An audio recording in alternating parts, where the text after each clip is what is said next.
which was the Shoftim, and there's a Canaan who was the Shoftim, the Nevi'im. Their level of kedusha was pretty much level, stays in one level. But from now on, it's most likely going to say Kibel, because all the generations were slightly lower than the generation previously.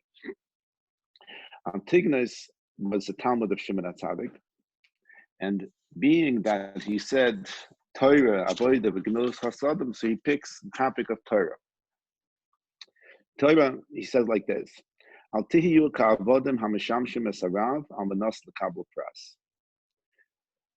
When you do something, any mitzvah, anything that you're doing it because Hashem requires you to do it. Now, we know that we daven for things, we want things, and we do it because we want things. So the level of the reasons why we do something is because we were required to do it, not because we want something back in return. When we do something for Hashem, the highest level is to do it because of Ahava. Now, we can't visualize Hashem. We don't know. We know, we accept, we have an emunah that he's here.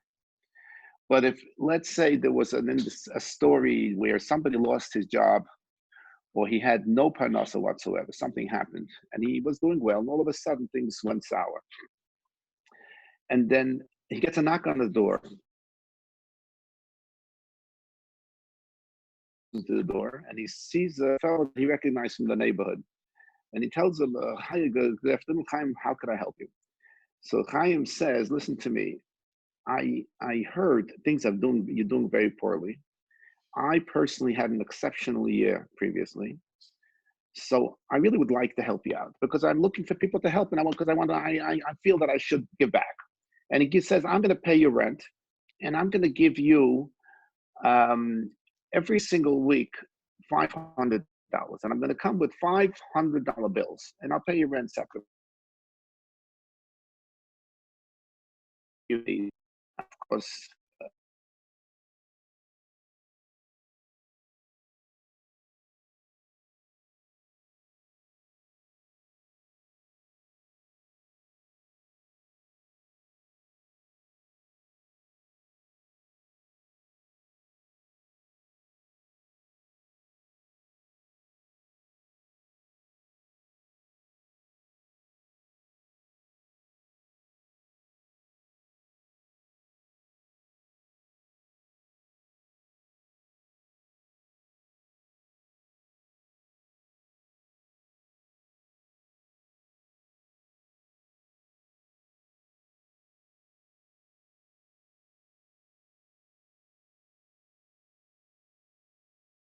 he is he's so curious, and he realizes what this guy Chaim's doing for Moshe, and he's so impressed. And one day he's walking down the street and he sees that this Chaim has a flat tire. He has such a cheshek to help him for absolutely no reason, only for the fact that he knows that Chaim went out of his way to come every single Wednesday and give this Moshe money because Moshe is desperate for money, and Chaim is such a good-natured fellow, and he wants to give back, and so this neighbor just does it out of a certain, he said, I would love to really just help this fellow because he's just a good guy. And this is the way we're supposed to approach the Rabbeinu Shalom. The Rabbeinu Shalom, we don't even realize how much we get back. We get so much, how much we get because we're so used to things. But when the Gemara says, which means we say it every day when we daven, and it means we should thank the Rabbeinu Shalom for every breath we take, because that in itself is an S. We take it so for granted, obviously, that we can't even fathom something like this not being here. But at the end of the day, we have to do things to the Rabbeinu Shalom simply because of such a ahava what he gives us. That's the unbelievable thing. And that's the way, the ultimate way of avodas Hashem is. Now, however, humans are humans. So doing something to the Rabbeinu Shalom for asking for something is in itself a mitzvah, but it's not the highest form of mitzvah. I'm going to say an amazing story that happened about 200 years ago. There was a tremendous Goin. His name was Mordechai Bennett. Even the great Chassam Sofer considered him his Rebbe. This Mordechai Bennett was a Rav of what they called Moravia. Now, it wasn't just one city. He was a Rav of a whole collection of cities. And he was traveling, and he passes away on the way. He passes away in a small city. Passes away in the small city, and they bury him there because in Jewish law you don't wait, and then they buried him there. Now, he came from Prague, and he left in his tzava that he wanted to be buried there. So his son went and came to the city where he had passed away and was buried, and he said he went up to the Chevra Kedisha. Now, in those days, the Chevra Kedisha was a very powerful institution. It controlled the cemetery, and the cemetery was a function of Jewish life. It always is. But now you have options, different cemeteries. But in every city had its own cemetery, and the Chevra Kedisha of that city was very powerful. And the halach is really you have to always satisfy the Chevra Kedisha. So they went over to the Chevra Kedisha and they said, our father passed away, and he would like to, we would like to be in his tzavor. He said that he wrote that he'd like to be buried there in his hometown. So he said, so the Chevra Kedisha said, no, we don't allow it. So they said, what do you mean? He says, if Hashem orchestrated that he should pass away in our city, in our cemetery, there is nobody that we have that we could go and daven to that we feel is a good intermediary to Hashem.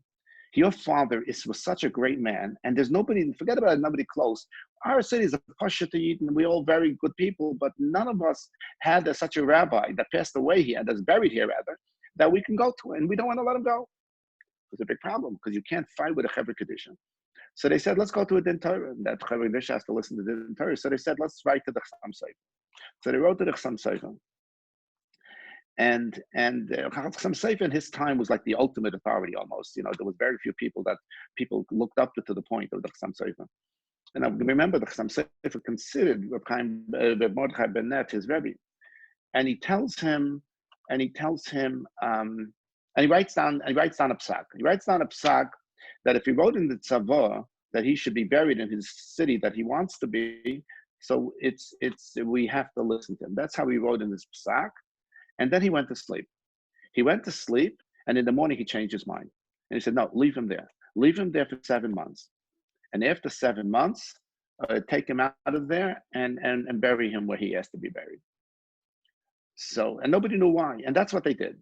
After he passed away, the Chassam Sofer, his son, the Chassam Sofer, looked at his his writings, and he writes it in one of his farms that I looked in my father's farm, and I was always wondering what the psak was against the Mordechai Bennett to leave him there for 7 months and to take him out. It was a little bit of a strange psak. And he says, when I fell asleep, and I was going to originally write that he should be switched over right away, he came to me in a dream. He came to me in a dream and told me that he wants me to stay there for 7 months, and after 7 months, I should tell them to take me out. Why was that? And he said an amazing story. He said, I'm a Rav, and people used to come to me for showers. A young man comes over to me and says, I have a problem. He says, I just got engaged. I'm engaged to this girl. She's really a wonderful, wonderful girl. And she has all the qualities that any Jewish fellow that is machshav Torah would like. In those days, when you got married, you usually lived for sure the first couple of years in your father-in-law's house. It was an automatic. They set aside a room, and the chassan and kal lived there, and they lived there with 1 or 2 or 3 kids till he either finished learning, he found himself a job as a rav, or he went to work, or whatever it was. He said, I realized that the father-in-law is such a miserable human being that it would be impossible to live there. And I don't want to subject my life to such a life where even though, and I want to break the shidduch. Am I allowed to break the shidduch on such a circumstance? So it's a quality fellow. He went even to a rabbi. He didn't ask, he didn't automatically say, I'm just throw her away. And So Mordechai Benet looked up the Shilas and it's figured, and wrote him back. I told him come back and again gave him an answer. He said, "Listen, under the circumstances, it says in the important different places that you're allowed to break the shidduch in a situation like that because most likely if you're going to be so miserable, you are going to probably get divorced anyway. So break the shidduch now." What happened was this girl had already been engaged once or twice before, and the reason it broke was for the same reason. There's just nobody had asked the Shiloh before. They just broke it when they realized that the farmer was so miserable, such a miserable human being. But this girl was such an innocent girl, and she was so brokenhearted. And this was like not the first time, not the second time. And she really she passed away from heartache. She really, as a young girl, passed away from heartache. And this girl was buried in the town where Mordechai Benet passed away, and there was he was buried right next to her. So he said, "My punishment up in Shemaim was because I broke the heart of a girl, was to not pass away where I live, but to stay here for 7 months, and then I will have a tikkun, and you can bring me over there." Now, when we look at the story, he did everything right. He looked up halacha, he looked up, but he did whatever he did still hurt somebody. And when you hurt somebody, you're going to pay for it at the end.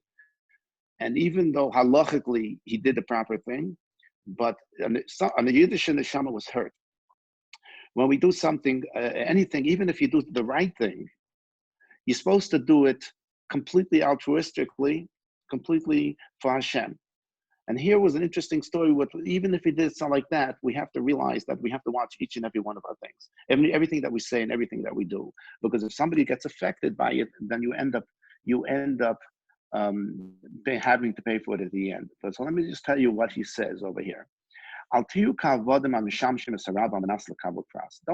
do anything like a slave that wants a payment back. Now, a slave is owned by the master. If he's owned by the master, he doesn't even have to expect the payment. He's supposed to. We're talking about slaves in those days where you were property and you got food and you were happy with that as long as you weren't. Halachically, there was a lot of halachas about mistreating slaves, but you didn't pay him. Whatever the slave owned, the balabas owned, the owner owned. And almanas lekabil pras. Pras is like a tip. Don't do something because you want a tip. So when this Mordechai Benet asked once a question, it says the Gemara says a very interesting thing. If somebody gives tzedakah, so almanash yichyu b'ni, he has nebuchadnezzar le'aleinu, a child that's not well, and he says, I'm going to give $1 million tzedakah, but on the condition that my son gets well. It says the Gemara tzaddik gomer, he's considered a tzaddik gomer. What do you mean it's a tzaddik gomer? The Gemara says now in the Mishneh you're not supposed to do it on at least it's not the tzaddik gomer. Says Reb Mordechai Benet just to show what kind of person he was, how careful he was, and even after we heard that story. So he says like this. This is what the Gemara is saying over there is, if let's say you see a poor person come to your house, knocks on your door. Now I remember a story that happened to me in Borough Park. I lived on a block that was very in Borough Park, a lot of big houses there. People were going to, so they all thought that I was in the same league as some of those people that expect a lot of money. So they were all constantly ringing my doorbell. And this fella comes in, and sometimes I see him in the middle of the winter, and I said, you look cold, would you like a tea? So he comes in, he drinks a tea, says, but you're the first fella that offered me a tea. I'm doing this the whole night. He said, you don't know how freezing I am. So I said, I'll tell you the truth, I feel bad for you. So I asked, so he says, why do you feel bad for me? I said, I didn't even hear your story. I said, but it's 2 days before Hanukkah, and you're here. It means you're not going to be with your family at Hanukkah. I said, and the fellow starts to cry in my house. And he says, you have no idea. This is 100% so. People don't even realize it. So when the man knocks on the door, the Chabina Rav used to go around collecting and for the yeshiva, and he used to say when he knocked on the door, he was hoping that person wouldn't be home because he was so nervous. It was so not him. It was not the thing he wanted to do. Who was to collect? He says it's something that nobody wants to do. He says if somebody sees somebody coming, and he says oh my goodness, he probably doesn't want to knock on my door because he's embarrassed. And I run after him and I tell him, sir, could you come here? I'm looking to do a mitzvah because lo yolenu, this child I have, he says, is not well, and you're doing me a favor by coming. Here's $100 so that you should be the schus of my $100. My son should be healthy. Now, this fellow doesn't really have an unwell son. He only does it to make the poor person feel good. Now, that's a very high form of tzedakah. So he says, that makes a tzaddik gama.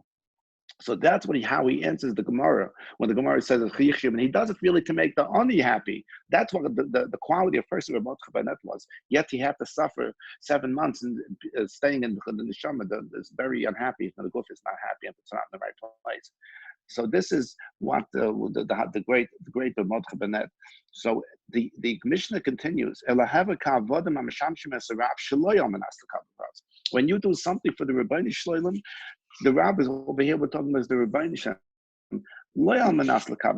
Not because you want to get something back. If you want to get something back, then it's a little bit of a lower form of tzedakah. And then he finishes, you should have Moira Shemaim. Moira Shemaim means, of course, that we have to have Yiras Shemaim. So why is he saying this over here? What's the connection? The connection is like this. We just originally said that the way to do a mitzvah, the way to do anything for the Rebbeinu Shalom is to do it by ahava, with love. You have to treat the Rebbeinu Shalom like you love him and do something with. Now, people who love somebody and they get used to the situation, so there's a little bit of a lesser covered over there, because what happens is that you get used to somebody. You do it, oh, my good friend, you become like a buddy, So he said, no. But you have to remember there's a level over here. You are a human being. We're talking about the Rebbeinu Shalom. Even though you're doing things ba'ahava, you're doing the proper thing, you're doing everything you're supposed to do, you're still supposed to respect. You have to have Moira Shemaim, you have to have Yiras Shemaim. Now, because of this Mishnah, Jews suffered quite a bit, interestingly enough, because two of the Talmidim of Antigonus, Ish Soichai, was somebody called, one of them was called Tzadok, and the other one was called Baisus. And they heard this Mishnah. These two Talmidim heard this Mishnah, and they misread it. They didn't understand. They didn't ask a question, which is very important. You'll see later, the Mishnah is here. You always should not take things at face value if you're not sure about it. And they took it that you're not getting schar. Don't do anything because you're going to get schar. That's the way they took the mission. Don't do it because you're supposed to, not because you're going to get schar. So they said, if I'm not going to get schar, what's the point of me doing things? They obviously had some corruption in there previously, otherwise they wouldn't have thought that way. But at the end of the day, that's how they thought. And these actually were considered one of his Talmud, good Talmidim, and be a Talmud of Antigonus Soichai, who was a Talmud of Shimon HaTzadik. There had to be a level of learning over there as well, but there was obviously something in there that wasn't 100%. And from these two people became the Tzedukim and the Baisusim. Those were two groups of people who the Jews suffered for many years, and because they didn't take the Torah. They accepted Torah Sheba'al Peh, but not Torah Shebetzad. So everything. So there was a lot of fights going in the later years in Eretz Yisrael because of these two, because they mistook exactly what Antigonus said, and they didn't ask any questions. And it's very important that you ask questions. The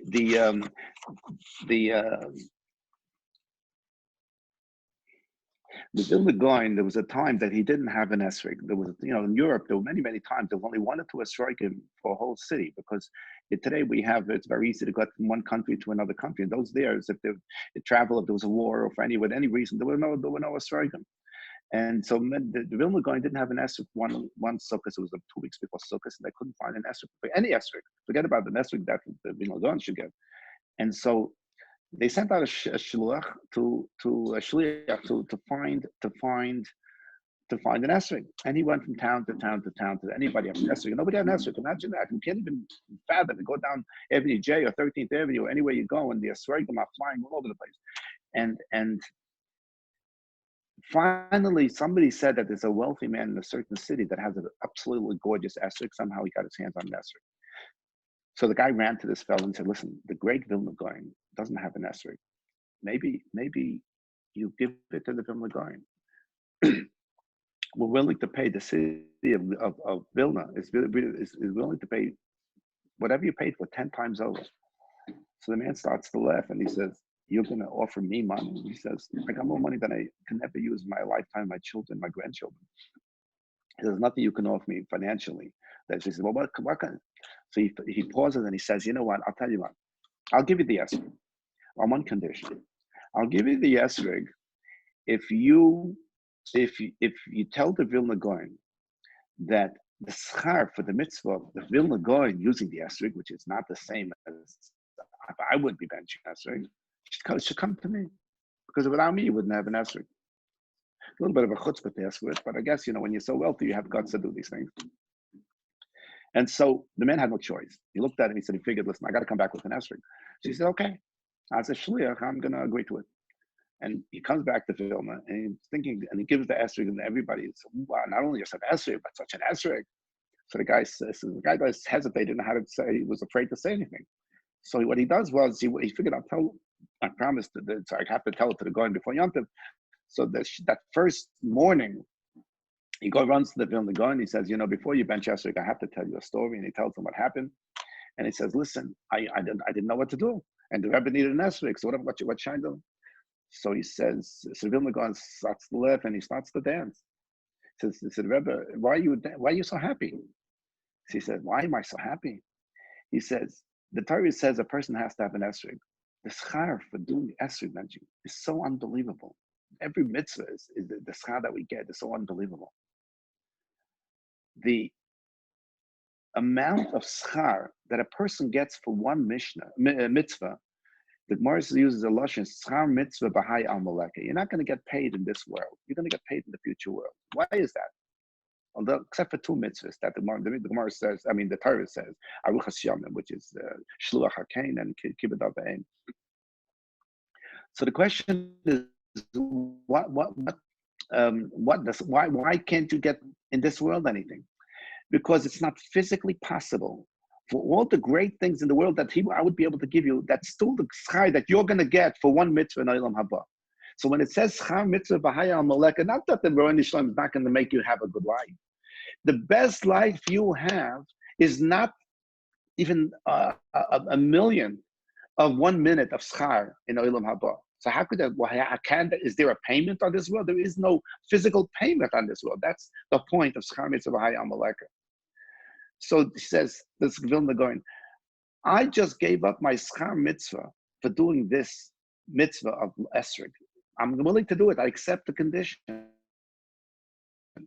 Why? Pirkei says a person should have an esrog. So for the first time in my life, I'm actually doing a mitzvah that's totally l'shem shemayim, totally for Hashem, and I won't even think in the back of my deep recesses of my mind that I'm doing it because maybe I'm going to get schar in Olam Haba. That's the way a tzaddik thinks, and that's the way we have to possibly think as much as we can as human beings, how to approach a mitzvah to accomplish a mitzvah. And I think we're going to finish it now. Thank you very much. Have a very, very good day. And thank you so much. We'll see each other tomorrow. No problem at all. Thank you. Bye. No problem.